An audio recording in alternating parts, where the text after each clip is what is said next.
સાહેબ ભાવનગર સ્ટેટ આપણી છાતી ગજગજ ફૂલે, કારણ કે સરદાર વલ્લભભાઈ પટેલે જયારે રજવાડાઓનું એકત્રીકરણ કરવાની વાત મૂકી ત્યારે આખા હિન્દુસ્તાનમાંથી સૌથી પહેલા કોઈ રજવાડાનું દાન રાજવીએ કર્યું હોય તો એ ભાવનગરના કૃષ્ણકુમાર સિંહજીએ કર્યું હતું સાહેબ.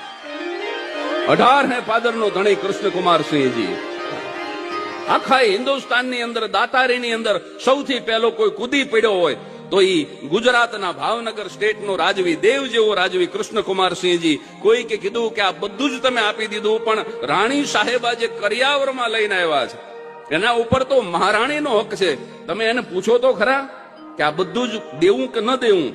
અને ત્યારે રાણીવાસમાં જઈને કોઈ કે કીધું કે તમે જે તમારા પિયરથી લાવ્યા છો લખલૂટ સંપત્તિ,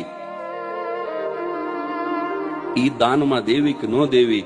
અને ત્યારે મહારાણીનો જવાબ હતો કે હાથી આપી દીધા પછી અંબાડીને નો રોવાય ભલા માણા, 18 પાદર આપી દીધા પછી હવે હોના ચાંદીને નો રોવાય. એવા દેશના, એવા રાજ્યના હું તમે સંતાનો છીએ સાહેબ.